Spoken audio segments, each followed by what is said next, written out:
जब भगवान परब्रह्म ने सृष्टि को बनाया तो परब्रह्म ने अपने तीन अलग अलग अंश को प्रकट किया। ब्रह्मा, विष्णु, शिव। सभी कार्यों को आपस में बांट दिया गया। भगवान विष्णु संचालन, ब्रह्मा जी निर्माता और भगवान शिव संहारक, यानी गॉड, जनरेटर, ऑपरेटर, डिस्ट्रॉयर। जब ब्रह्मा जी ध्यान में लीन हो गए तब ध्यान से चारों वेदों की उत्पत्ति हुई। ऋग्वेद, यजुर्वेद, अथर्ववेद, सामवेद। इन सब के बावजूद मन में कई सारे सवाल उमड़ने लगे, तो उनसे 18 महापुराणों की उत्पत्ति हुई और उन्हीं महापुराण में भगवान शिव जी तथा उनकी भक्ति पर समर्पित है शिव महापुराण का संपूर्ण अध्ययन आज हम करने वाले हैं। वही आप जीवन मृत्यु का संपूर्ण रहस्य जाना चाहते हैं तो आप गरुड़ पुराण को जरूर पढ़ें, जिसका वीडियो मैंने बना दी है, आप जाकर जरूर देखें।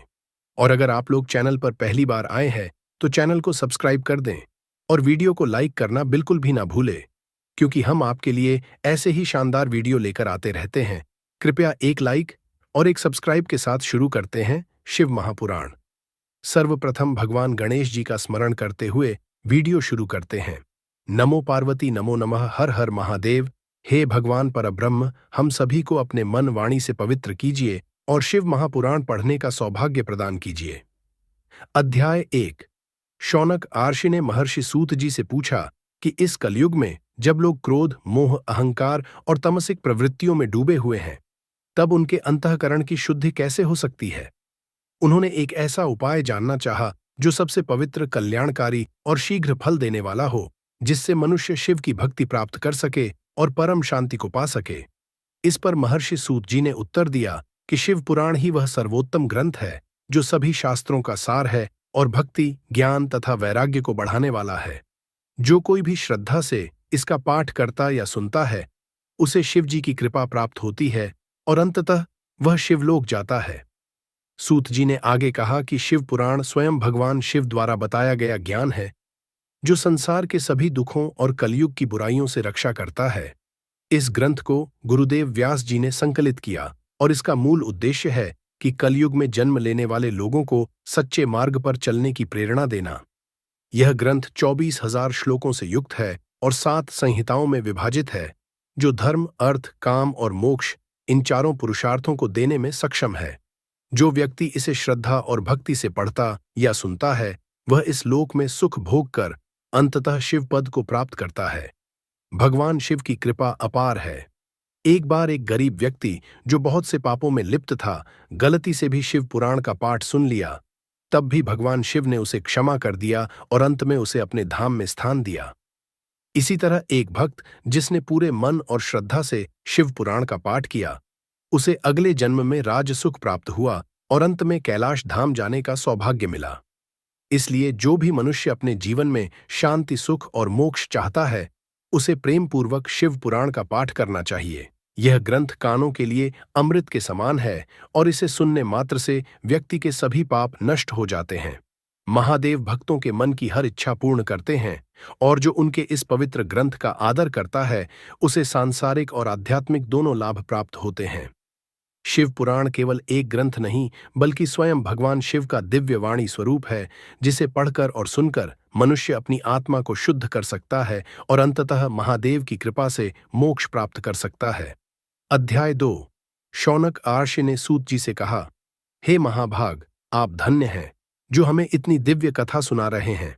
आपकी कृपा से आज हमें यह समझ में आ गया कि इस संसार में शिव पुराण के समान कल्याणकारी और कोई साधन नहीं है। अब कृपया बताइए कि कलयुग में किन किन पापियों को इस कथा के श्रवण से शुद्धि प्राप्त होती है। सूत जी ने उत्तर दिया, हे मुनिवर, जो भी मनुष्य पापी, दुराचारी, क्रोध और मोह में लिप्त रहता है, वह भी शिव पुराण के पाठ और श्रवण से पवित्र हो सकता है। इसी संदर्भ में एक प्राचीन कथा है, जिसे सुनने मात्र से सारे पाप नष्ट हो जाते हैं। पुराने समय की बात है, एक नगर में देवराज नाम का एक ब्राह्मण रहता था। हालांकि वह जन्म से ब्राह्मण था, परंतु उसका आचरण पापमय था। वह दरिद्र था और लोगों को धोखा देकर धन कमाने में लगा रहता था। वैदिक धर्म से विमुख होकर उसने पवित्र आचरण को त्याग दिया था और अधर्म के मार्ग पर चल पड़ा था। न ही वह स्नान संध्या करता था और न ही धर्म कर्म में उसका कोई विश्वास था। वह छल कपट से लोगों को ठगता उनका धन हड़पता और उसे व्यर्थ के भोग विलास में खर्च कर देता था। एक दिन भ्रमण करते हुए वह प्रतिष्ठानपुर झूंसी प्रयाग पहुंचा। वहां उसने एक शिवालय देखा जहां बहुत से साधु संत शिव कथा सुनने के लिए एकत्र हुए थे। संयोगवश वह भी उस मंदिर में रुक गया, लेकिन उसे तेज ज्वर हो गया। उस ज्वर से अत्यधिक पीड़ा के कारण वह शिवालय में पड़े पड़े ही शिव कथा सुनता रहा। इस प्रकार 1 मास तक उसने बिना किसी भावना के केवल ज्वर में पड़े पड़े ही भगवान शिव की कथा सुनी। अंततः वह मृत्यु को प्राप्त हुआ। जब उसकी मृत्यु हुई तब यमराज के दूत उसे लेने आए। उन्होंने उसे बंधन में डालकर यमलोक की ओर प्रस्थान किया। तभी भगवान शिव के पार्षदगण वहां प्रकट हुए। वे अत्यंत तेजस्वी थे। उनके शरीर कर्पूर के समान उज्ज्वल थे। हाथों में त्रिशूल था। शरीर भस्म से सना हुआ था और वे रुद्राक्ष की मालाएं धारण किए हुए थे। उन्होंने आते ही यमराज के दूतों पर प्रहार किया और क्रोधित होकर उन्हें धमकाया। यमदूत भयभीत हो गए और देवराज को मुक्त कर दिया। शिवगणों ने उसे एक दिव्य विमान में बिठाया और कैलाश धाम की ओर चल पड़े। यमपुरी में यह दृश्य देखकर भारी कोलाहल मच गया।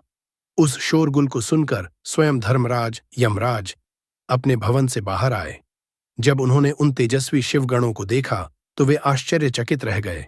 उन्होंने अपनी दिव्य दृष्टि से समझ लिया कि यह सब भगवान शिव की कृपा से हुआ है। भयवश उन्होंने शिवगणों से कोई प्रश्न नहीं किया, बल्कि विधिपूर्वक उनकी पूजा अर्चना की। इस प्रकार जो व्यक्ति भी शिव पुराण को प्रेम पूर्वक सुनता है, चाहे वह कितना भी पापी क्यों न हो, भगवान शिव की कृपा से उसका उद्धार हो जाता है। देवराज, जो अपने जीवन में अधर्म के मार्ग पर चला था, केवल शिव पुराण सुनने भर से भगवान शिव के धाम को प्राप्त कर सका। अंततः शिवगण उसे कैलाश ले गए और करुणा सागर भगवान शिव के चरणों में समर्पित कर दिया। अध्याय 3। शौनक जी ने कहा, हे महाभाग सूत जी, आप सर्वज्ञ हैं और आपकी कृपा से मैं बार बार कृतार्थ होता हूं। इस पवित्र इतिहास को सुनकर मेरा मन अत्यंत आनंदित हो रहा है।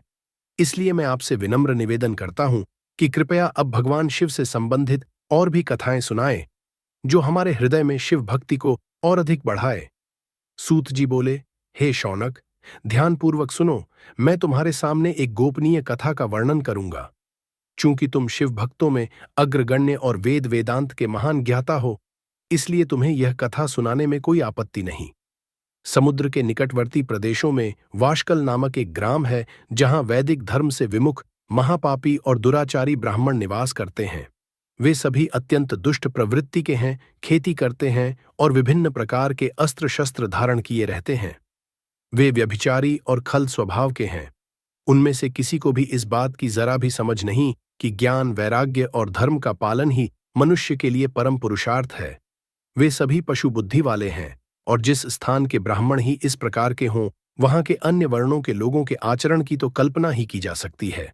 वहां के अन्य वर्णों के लोग भी उन्हीं की भांति कुत्सित विचारों से युक्त, स्वधर्म से विमुख और दुष्ट आचरण वाले हैं। वे सदा पापमय कृत्यों में लिप्त रहते हैं और विषय भोगों में ही डूबे रहते हैं। वहां की महिलाएं भी कुटिल स्वभाव की, स्वेच्छाचारी, पापासक्त, दुष्ट विचारों वाली और व्यभिचारिणी हैं। वे सभी सदाचार और सद्व्यवहार से सर्वथा रहित हैं। इस प्रकार वाशकल ग्राम पूरी तरह से दुष्टों का ही निवास स्थान बन चुका था।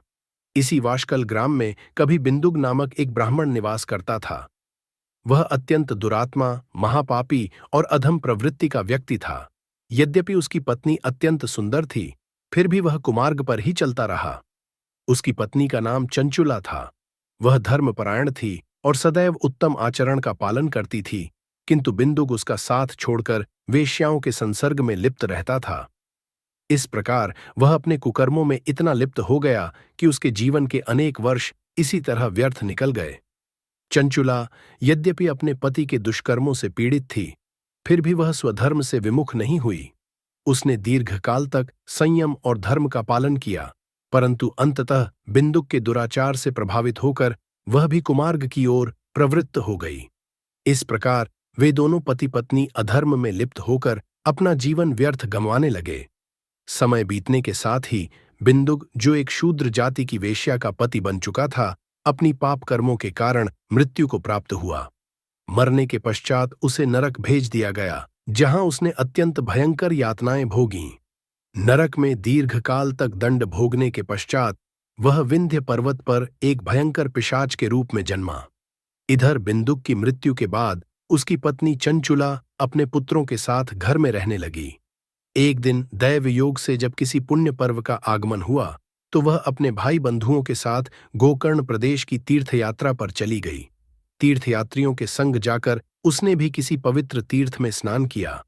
इसके पश्चात वह अपने संबंधियों के साथ विभिन्न स्थानों पर घूमती रही और इसी क्रम में एक देव मंदिर में पहुंच गई। उस देव मंदिर में एक विद्वान ब्राह्मण भगवान शिव की पवित्र एवं मंगलमयी कथा सुना रहे थे। चंचुला ने भी श्रद्धापूर्वक वह कथा सुनी। कथावाचक ब्राह्मण कह रहे थे कि जो स्त्री व्यभिचार में लिप्त होती है उसे मृत्यु के बाद यमलोक में भयंकर यातनाएं सहनी पड़ती हैं। यमराज के दूत उसे पकड़कर घसीटते हैं और उसकी योनि में तपे हुए लोहे का परिध डालते हैं। यह कथा सुनते ही चंचुला भयभीत हो गई। उसकी आत्मा कंपायमान हो उठी और वह घबराकर कांपने लगी। कथा समाप्त होने के बाद सभी लोग देव मंदिर से बाहर निकल गए, किंतु चंचुला वहीं बैठी रही। उसका मन ग्लानि और पश्चाताप से भर गया। वह सोचने लगी, हाय, मैंने कितने पाप किए हैं, मैं किस किस घोर दुर्गति को प्राप्त होंगी। जब यमराज के भयंकर दूत मुझे पकड़कर ले जाएंगे तब मैं क्या करूंगी। जब वे मेरे गले में फंदा डालकर मुझे खींचेंगे तब मेरी क्या दशा होगी। जब नरक में मेरे शरीर के टुकड़े टुकड़े किए जाएंगे तब उस महायातना को मैं कैसे सहन कर सकूंगी। वह अत्यंत विलाप करने लगी, हाय, मैं जल गई, मैं नष्ट हो गई, मेरा हृदय विदीर्ण हो गया, मैं तो सदा ही पाप में डूबी रही हूं। अब मेरा क्या होगा, कौन मेरा उद्धार करेगा। हे ब्राह्मण देवता, आप ही मेरे गुरु हैं, आप ही मेरे पिता और माता हैं, मैं आपकी शरण में आई हूं, कृपा करके मुझ पापिनी का उद्धार कीजिए। सूत जी ने कहा, हे शौनक, इस प्रकार ग्लानि और वैराग्य से पूर्ण चंचुला ब्राह्मण देवता के चरणों में गिर पड़ी। तब उस कृपालु ब्राह्मण ने उसे स्नेहपूर्वक उठाया और उसे मार्ग दिखाने के लिए तैयार हुए। अध्याय 4। ब्राह्मण ने उसे सांत्वना दी और कहा कि भगवान शिव की भक्ति से सभी पाप नष्ट हो सकते हैं। उन्होंने बताया कि जो सच्चे मन से पश्चाताप करता है और शिव भक्ति में लीन हो जाता है वह उत्तम गति को प्राप्त करता है। शिव पुराण की कथा सुनना आत्मा को शुद्ध करता है, ठीक वैसे ही जैसे गंदे दर्पण को साफ करने से वह चमक उठता है। उन्होंने कहा कि भगवान शिव का ध्यान करने से मनुष्य के जीवन के सारे पाप मिट जाते हैं और वह मोक्ष को प्राप्त करता है। यह सुनकर चंचुला ने दृढ़ निश्चय किया कि वह अपना शेष जीवन भगवान शिव की भक्ति में लगाएगी।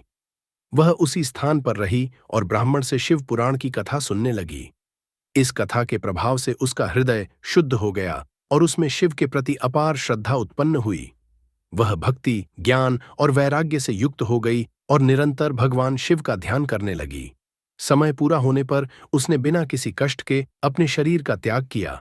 तभी भगवान शिव के भेजे हुए पार्षद एक दिव्य विमान लेकर आए।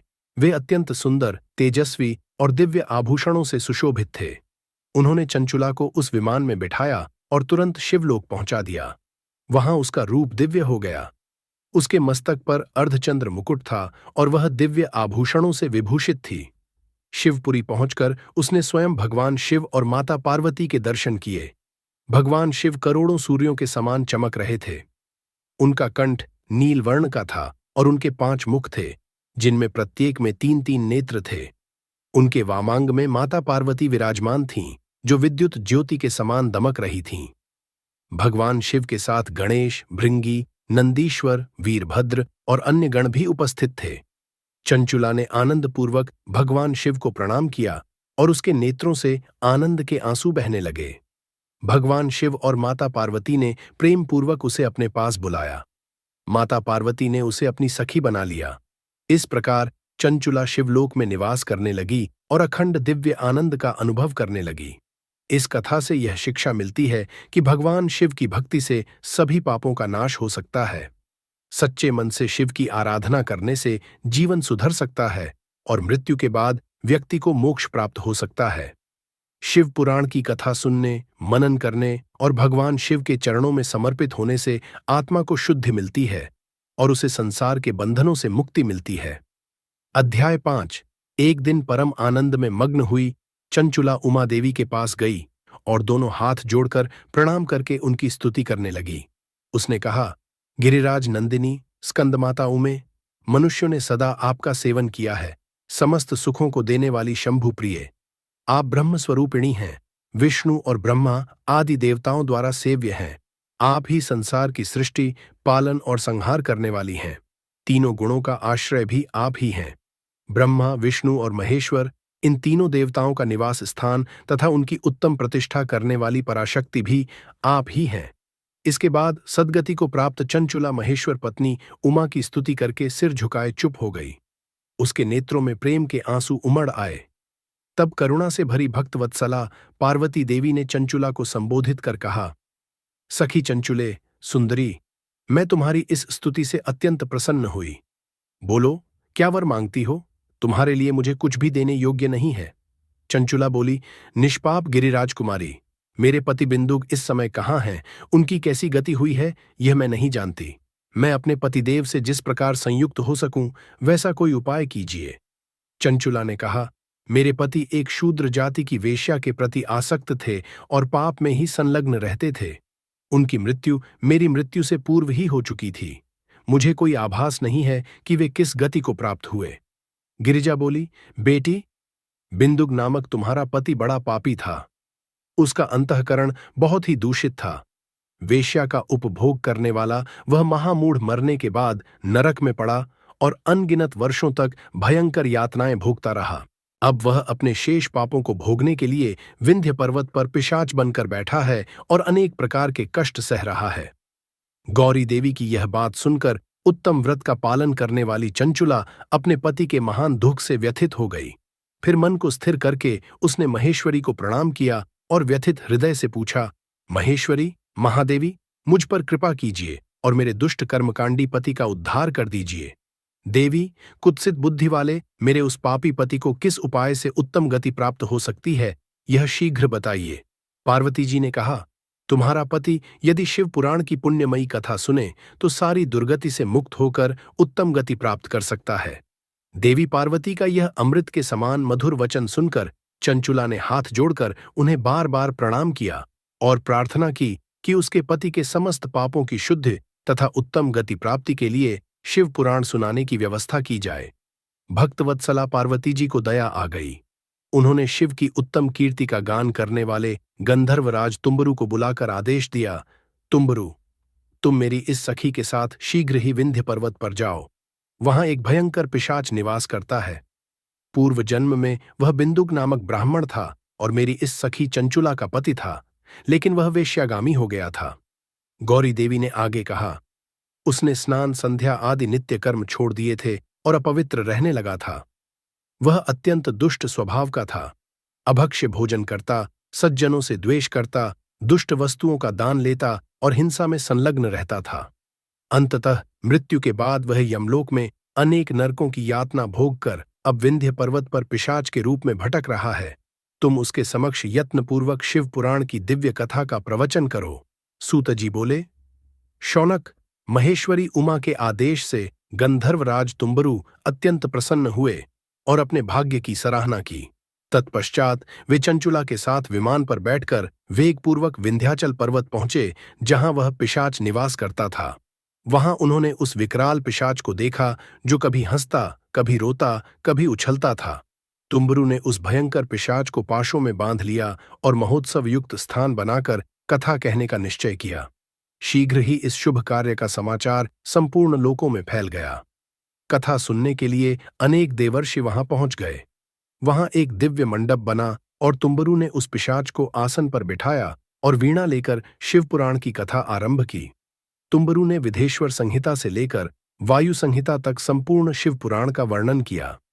शिवपुराण की कथा सुनकर वह पिशाच अपने सारे पापों से मुक्त हो गया और उसने पिशाच योनि का त्याग कर दिया। उसका स्वरूप दिव्य हो गया। उसका शरीर गौरवर्ण का हो गया। उस पर शुभ्र वस्त्र सुशोभित हो गए और वह त्रिनेत्रधारी चंद्रशेखर के समान तेजस्वी दिखने लगा। अपनी प्राणवल्लभा को इस प्रकार दिव्य रूप में देखकर वहां उपस्थित देवर्षि विस्मित हो गए और आनंद से भर उठे। भगवान शिव के इस अद्भुत चरित्र को सुनकर वे सभी परम कृतार्थ हुए और प्रेमपूर्वक श्री शिव का गुणगान करने लगे। तदनंतर विमान पर बैठकर बिंदुक अपनी प्रियतमा चंचुला के साथ शिवधाम की ओर चल पड़ा। वहां पहुंचकर भगवान महेश्वर और पार्वती देवी ने उनका स्वागत किया और बिंदुक को अपना पार्षद बना लिया। उसकी पत्नी चंचुला पार्वती की सखी बन गई। इस प्रकार वे दोनों सनातन शिवधाम में स्थित होकर परम आनंद को प्राप्त कर गए। ओम नमः शिवाय। ओम नमः शिवाय। ओम नमः शिवाय। अध्याय 6। शौनक जी कहते हैं, महाप्राज्य व्यास शिष्य सुत जी, आपको नमन है। आप धन्य हैं, शिव भक्तों में श्रेष्ठ हैं। आपके महान गुण वर्णनीय हैं। अब आप कल्याणमय शिव पुराण की श्रवण विधि बताइए, जिससे सभी श्रोताओं को उत्तम फल की प्राप्ति हो सके। अब सुत जी कहते हैं, मुने शौनक, मैं तुम्हें संपूर्ण फल की प्राप्ति के लिए शिव पुराण के श्रवण की विधि बताता हूं। पहले किसी ज्योतिषी को बुलाकर के दान मान से संतुष्ट करके अपने सहयोगी लोगों के साथ बैठकर बिना किसी विघ्न बाधा के कथा की समाप्ति होने के उद्देश्य से शुद्ध मुहूर्त का अनुसंधान कराए और प्रयत्नपूर्वक देश देश में स्थान स्थान पर यह संदेश पहुंचाए कि हमारे यहाँ शिवपुराण की कथा होने वाली है।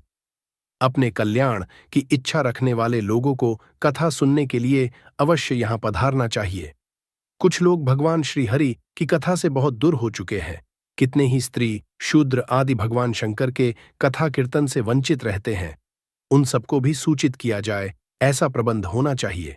देश देश में जो भगवान शिव के भक्त हो तथा जिनमें भी शिव कथा के लिए कीर्तन और श्रवण के लिए उत्सुकता हो, उन सबको आदर पूर्वक बुलवाना चाहिए और आए हुए लोगों का सब प्रकार से आदर सत्कार करना चाहिए। शिव मंदिर में, तीर्थ में, वन प्रांत में अथवा घर में शिव पुराण की कथा सुनने के लिए उत्तम स्थान का निर्माण करना चाहिए। केले के खंभों से सुशोभित एक ऊंचा कथा मंडप तैयार कराए, उसे सब ओर फल फूल आदि से तथा सुंदर चंदोवे से अलंकृत करे और चारों ओर ध्वजा पताका लगाकर तरह तरह के सामानों से सजाकर सुंदर शोभा संपन्न बना दे। भगवान शिव के प्रति हर प्रकार से उत्तम भक्ति करनी चाहिए। वही सब तरह से आनंद का विधान करने वाली है। परमात्मा भगवान शंकर के लिए दिव्य आसन का निर्माण करना चाहिए तथा कथावाचक के लिए भी एक ऐसा दिव्य आसन बनाना चाहिए जो उनके लिए सुखद हो सके। मुन्ने, नियमपूर्वक कथा सुनने वाले श्रोताओं के लिए भी यथा योग्य सुंदर स्थानों की व्यवस्था करनी चाहिए। अन्य लोगों के लिए साधारण स्थान ही रखना चाहिए। जिसके मुख से निकली हुई वाणी देहधारियों के लिए कामधेनु के समान अभिष्ट फल देने वाली होती है, उस पुराणवेता विद्वान वक्ता के प्रति तुच्छ बुद्धि कभी नहीं करनी चाहिए। संसार में जन्म एवं गुणों के कारण बहुत से गुरु होते हैं, परंतु उन सब में पुराणों के ज्ञाता विद्वान ही परम गुरु माना गया है। पुराणवेता पवित्र, दक्ष, शांत, ईर्ष्या पर विजय पाने वाला, साधु और दयालु होना चाहिए। ऐसा प्रवचन कुशल विद्वान इस पुण्यमयी कथा का कथावाचक हो। सूर्योदय से आरंभ करके 3:30 पहर तक उत्तम बुद्धि वाले विद्वान पुरुष को शिव पुराण की कथा का उत्तम रीति से वाचन करना चाहिए। मध्याह्न काल में 2 घड़ी तक कथा को विराम देना चाहिए, जिससे कथा कीर्तन से अवकाश पाकर लोग मल मूत्र का त्याग कर सके। कथा प्रारंभ के दिन से 1 दिन पूर्व व्रत ग्रहण करने के लिए वक्ता को क्षौर करा लेना चाहिए। जिन दिनों में कथा चल रही हो, उन दिनों प्रयत्न कर प्रातः काल का सारा नित्य कर्म काम समय में समाप्त कर लेना चाहिए। वक्त के समीप उसकी सहायता के लिए एक दूसरा वैसा ही विद्वान स्थापित करना चाहिए। वह विद्वान भी लोगों को समझाने में कुशल एवं सभी प्रकार से संशयों को निवृत्त करने में समर्थ हो। कथा में आने वाली विघ्नों को दूर करने के लिए भगवान गणेश का पूजन करे। कथा के स्वामी भगवान शिव जी की तथा विशेषतः शिव पुराण की पुस्तक की भक्ति भाव से पूजन करे। तत्पश्चात उत्तम बुद्धि वाला श्रोता आदर पूर्वक तन मन से शुद्ध एवं प्रसन्नचित होकर शिव पुराण की कथा का श्रवण करे। जो वक्ता और श्रोता अनेक प्रकार के कर्मों में भटक रहे हों, काम आदि 6 विकारों से युक्त हो, स्त्री में आसक्ति रखते हो और पाखंडपूर्ण बातें कहते हो, वैसे वक्ता एवं श्रोता पुण्य के भागी नहीं होते। जो लौकिक चिंता तथा धन, घर एवं पुत्र आदि की चिंता को छोड़कर कथा में मन लगाए रहते हैं, उन शुद्ध बुद्धि व्यक्तियों को उत्तम फल प्राप्त होता है। जो श्रोता श्रद्धा और भक्ति से युक्त होते हैं, दूसरे कर्मों में मन नहीं लगाते और मौन, पवित्र एवं उद्वेग शून्य होते हैं, वे ही पुण्य के भागी होते हैं। अध्याय 7। सूत जी कहते हैं, हे शौनक, अब मैं तुम्हें शिव पुराण सुनने के नियमों के बारे में बताता हूं। जो व्यक्ति इस पवित्र कथा को सुनना चाहते हैं, उन्हें पहले विधिपूर्वक दीक्षा लेनी चाहिए। बिना दीक्षा लिए कथा सुनने का अधिकार नहीं होता। कथा सुनने वाले को ब्रह्मचर्य का पालन करना चाहिए, जमीन पर सोना चाहिए, पत्तल में भोजन करना चाहिए और प्रतिदिन कथा समाप्त होने के बाद ही अन्न ग्रहण करना चाहिए। जो सक्षम हो वह पुराण समाप्ति तक उपवास करके शुद्ध मन से कथा सुने। इस व्रत के दौरान व्यक्ति को हल्का और सात्विक भोजन करना चाहिए। भारी भोजन, बासी खाना, प्याज, लहसुन, हिंग, मादक पदार्थ, मांस आदि का त्याग करना चाहिए।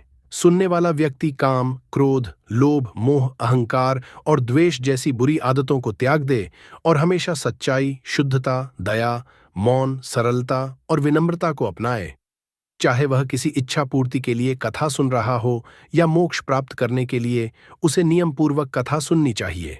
दरिद्र, बीमार, पापी और संतानहीन व्यक्ति को भी यह कथा अवश्य सुननी चाहिए, क्योंकि यह सभी समस्याओं का समाधान करने वाली है।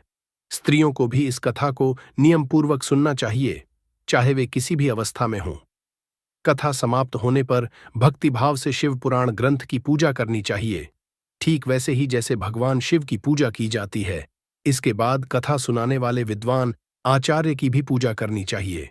ग्रंथ को अच्छे वस्त्रों में लपेटकर उसकी विधिपूर्वक पूजा करें और मजबूत डोरी से उसे बांधें। इस शुभ अवसर पर ब्राह्मणों को भोजन कराकर दान देना चाहिए। यदि कोई गृहस्थ है तो उसे कथा समाप्ति पर हवन करना चाहिए। यदि शक्ति हो तो 3 तोले सोने का सिंहासन बनवाकर उस पर शिव पुराण को रखकर उसकी पूजा करनी चाहिए।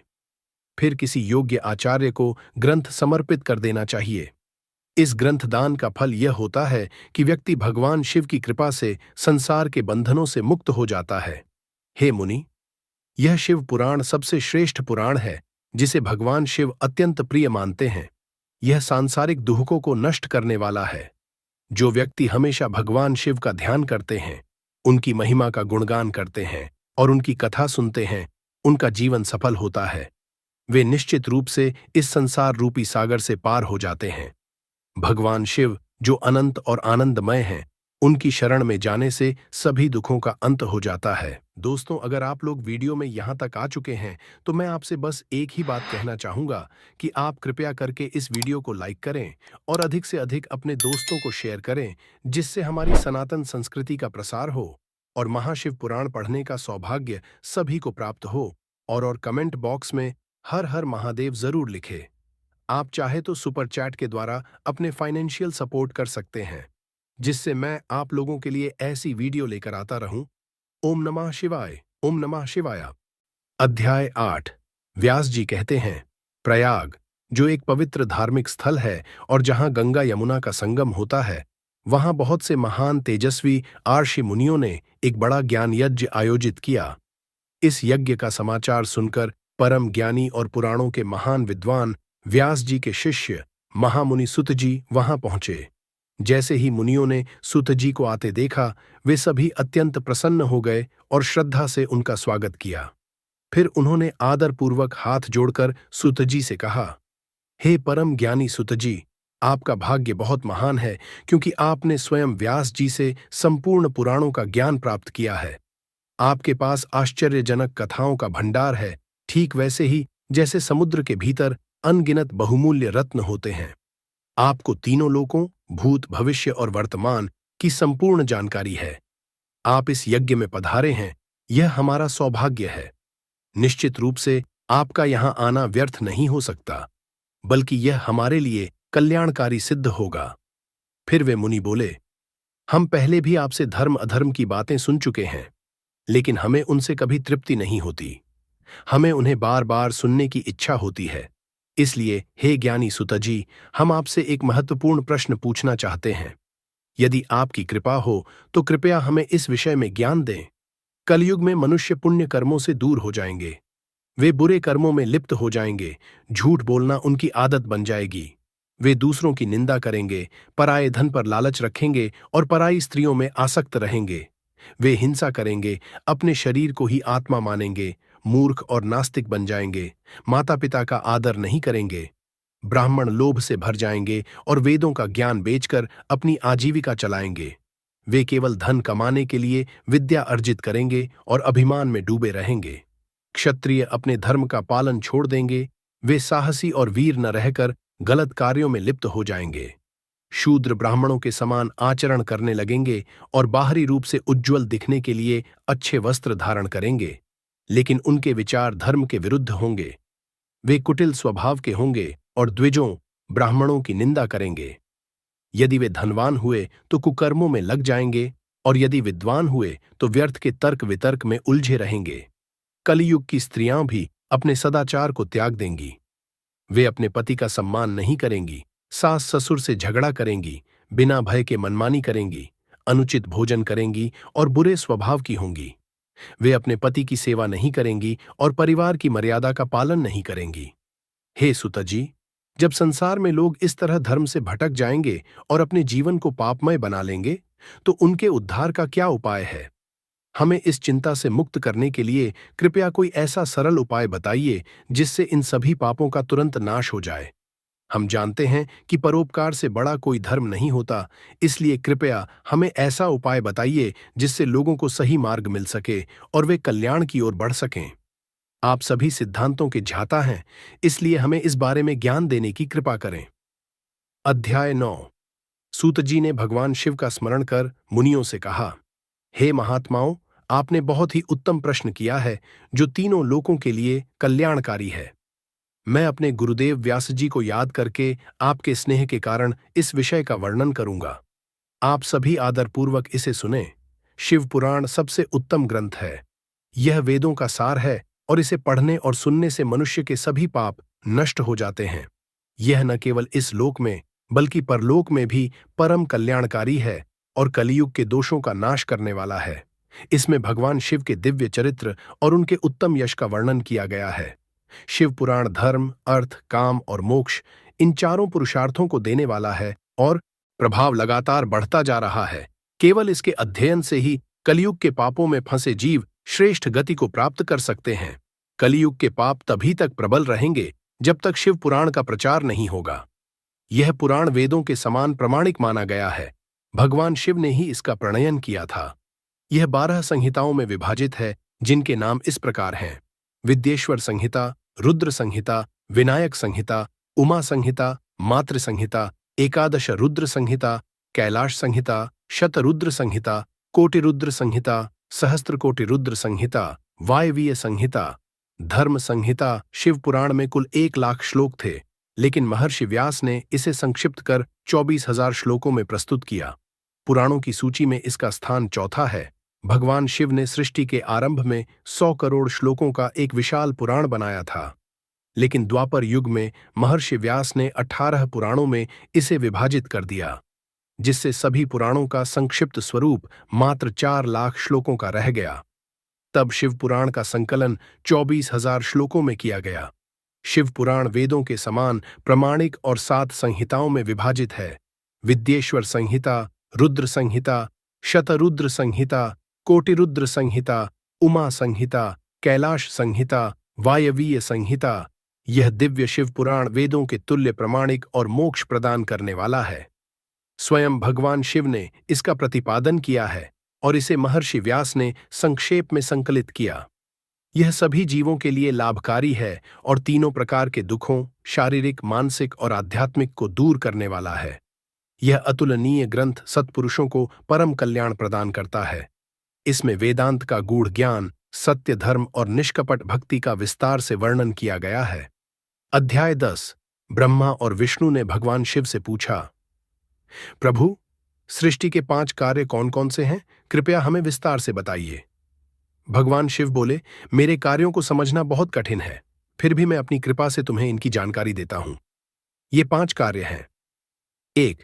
सृष्टि, सृजन, संसार की रचना करना। 2. स्थिति, पालन, सृष्टि की रक्षा और उसका स्थायित्व बनाए रखना। 3. संहार, विनाश, समय आने पर संसार का नाश करना। 4. तिरोभाव, गोपन, जीवों की यात्रा को विभिन्न अवस्थाओं में भेजना।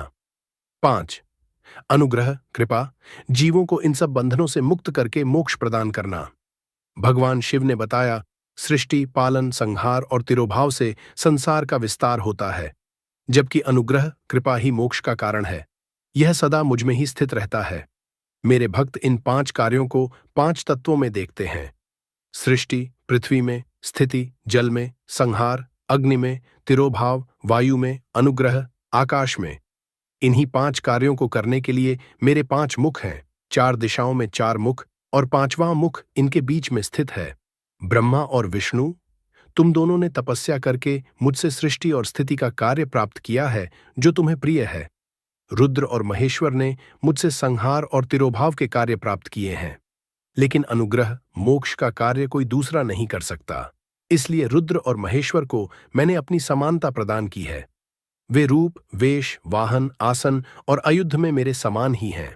ओंकार ओएम का रहस्य भगवान शिव ने आगे कहा। सबसे पहले मेरे मुख से ओंकार प्रकट हुआ जो मेरे स्वरूप का प्रतीक है। ओंकार वाचक है और मैं वाच्य हूं। इस महामंत्र का निरंतर जाप करने से हमेशा मेरा स्मरण होता है। मेरे 5 मुखों से ओंकार के 5 भाग निकले। अकार, उत्तर मुख से उकार, पश्चिम मुख से मक्कार, दक्षिण मुख से बिंदु, पूर्व मुख से नाद, मध्य मुख से इन 5 के मेल से प्रणव मंत्र ओम बना। इस मंत्र में संपूर्ण ब्रह्मांड समाया हुआ है। यह शिव और शक्ति दोनों का प्रतीक है। पंचाक्षर मंत्र और वेदों की उत्पत्ति इसी प्रणव मंत्र से पंचाक्षर मंत्र निकला जो मेरे संपूर्ण स्वरूप का द्योतक है। इसके माध्यम से सभी स्वर और व्यंजन प्रकट हुए जिनसे गायत्री मंत्र और फिर 4 वेद जन्मे। इन वेदों से करोड़ों मंत्र बने जो अलग अलग कार्यों की सिद्धि के लिए हैं। लेकिन प्रणव मंत्र एयुएम और पंचाक्षर मंत्र से सभी इच्छाओं की पूर्ति और मोक्ष दोनों प्राप्त हो सकते हैं। जो व्यक्ति इसे जपता है उसे अपार ज्ञान और सौभाग्य मिलता है। ब्रह्मा और विष्णु को शिव मंत्र की दीक्षा। इसके बाद भगवान शिव ने ब्रह्मा और विष्णु को एक गुप्त स्थान पर ले जाकर उन्हें गुरु दीक्षा दी। उन्होंने अपने कर कमल से उनके सिर पर हाथ रखा और धीरे धीरे गुप्त मंत्र का उपदेश दिया। विधि अनुसार 3 बार मंत्र का उच्चारण करके भगवान शिव ने उन्हें दीक्षित किया। ब्रह्मा और विष्णु ने दोनों हाथ जोड़कर भगवान शिव की स्तुति की। हे प्रभु, आप सृष्टि, पालन, संहार, तिरोभाव और अनुग्रह करने वाले हैं। आपको प्रणाम। आप ही परमेश्वर हैं, ब्रह्म हैं। आपको बार बार नमस्कार। शिवलिंग और पूजा की महिमा भगवान शिव ने आगे कहा। मेरा और मेरे लिंग का दर्शन सुबह और संध्या के समय करना चाहिए। पूजा करने वालों के लिए मेरी मूर्ति और लिंग दोनों समान हैं, लेकिन लिंग की पूजा अधिक श्रेष्ठ मानी गई है। शिवलिंग की स्थापना करके एयुएम मंत्र से उसकी पूजा करनी चाहिए। इससे मनुष्य को मेरा परम पद प्राप्त होता है। इसके बाद भगवान शिव अंतर्धान हो गए और ब्रह्मा विष्णु उनके दिए हुए दिव्य ज्ञान से आनंदित हो गए। अध्याय 11। मैं आपको शिवलिंग की स्थापना और पूजा की विधि बताता हूं, ध्यान से सुनिए। शिवलिंग की स्थापना शुभ समय में किसी पवित्र स्थान जैसे नदी के किनारे, तीर्थ स्थल या किसी ऐसी जगह करनी चाहिए जहां रोज पूजा की जा सके। इसे मिट्टी, पत्थर, धातु या जल से बनाया जा सकता है। जो भी सामग्री इस्तेमाल करें, लिंग और उसकी पीठ एक ही सामग्री से बननी चाहिए। अगर शिवलिंग को स्थायी रूप से स्थापित करना हो तो बड़ा और मजबूत लिंग बनाना चाहिए, और अगर अस्थायी हो तो छोटा लिंग उपयुक्त है। लिंग का आकार बनाने वाले व्यक्ति की उंगलियों के हिसाब से तय किया जाता है। यह कम से कम 1 उंगल जितना होना चाहिए, और ज्यादा बड़ा हो तो भी कोई दोष नहीं। शिवलिंग की स्थापना से पहले मंदिर या देवालय बनवाना चाहिए जो सुंदर और मजबूत हो। गर्भगृह को साफ सुथरा और चमकदार बनाया जाए, और उसमें 2 मुख्य दरवाजे होने चाहिए, पूर्व और पश्चिम दिशा में। जहां लिंग की स्थापना करनी हो वहां पहले गड्ढा खोदकर उसमें नीलम, मोती, माणिक, मूंगा, हीरा और अन्य शुभ रत्नों को मंत्रों के साथ डाला जाता है। फिर वैदिक मंत्रों का उच्चारण करके शिवलिंग को वहां स्थापित किया जाता है। लिंग को उसकी पीठ के साथ जोड़कर मजबूती से बैठाया जाता है और उसे रोजाना पूजा एवं अभिषेक से सुसज्जित किया जाता है। शिवलिंग की पूजा करने के लिए 16 प्रकार के उपचार होते हैं, जिनमें आवाहन, आसन, अर्घ्य, पवित्र जल अर्पण, पाद्य, पांव धोना, स्नान, वस्त्र अर्पण, चंदन लगाना, फूल चढ़ाना, धूप, दीप, नैवेद्य, तांबूल आरती और नमस्कार प्रमुख हैं। जो व्यक्ति नियमपूर्वक शिवलिंग के दर्शन करता है, उसकी पूजा करता है, अभिषेक करता है या ओम नमः शिवाय मंत्र का जप करता है, उसे मोक्ष की प्राप्ति होती है। अगर कोई व्यक्ति शिवलिंग न बना सके तो वह मिट्टी, आटे, गोबर, फूल या अन्य उपलब्ध वस्तुओं से शिवलिंग बनाकर उसकी पूजा कर सकता है। जो रोजाना 10,000 AUM मंत्र का जप करता है वह भी शिव पद को प्राप्त करता है। शिव भक्तों को चाहिए कि वे शिव मंदिरों की सफाई करें, फूलों के बाग लगाएं और भगवान की सेवा में संलग्न रहें। जो व्यक्ति शिव क्षेत्र में निवास करता है उसे विशेष पुण्य प्राप्त होता है। अध्याय 12। सूत जी कहते हैं, हे विद्वान और बुद्धिमान महर्षियों, मोक्ष देने वाले शिव क्षेत्रों का वर्णन सुनो। इसके बाद मैं लोक कल्याण के लिए शिव से जुड़े आगमों का वर्णन करूंगा। इस पृथ्वी का विस्तार 50 करोड़ योजन है। भगवान शिव की आज्ञा से यह संपूर्ण जगत को धारण कर रही है। भगवान शिव ने अलग अलग स्थानों पर शिव क्षेत्र बनाए जहां के लोग उनकी कृपा से मोक्ष प्राप्त कर सकते हैं। कुछ क्षेत्रों को देवताओं और ऋषियों ने अपना निवास स्थान बनाया, जिससे वे पवित्र तीर्थ बन गए। कुछ तीर्थ ऐसे हैं जो लोक कल्याण के लिए स्वयं प्रकट हुए हैं। तीर्थों और क्षेत्रों में जाने पर मनुष्य को स्नान, दान और जप आदि करना चाहिए, नहीं तो उसे दोष लगते हैं। ये दोष होते हैं रोग, दरिद्रता और बाधाएं।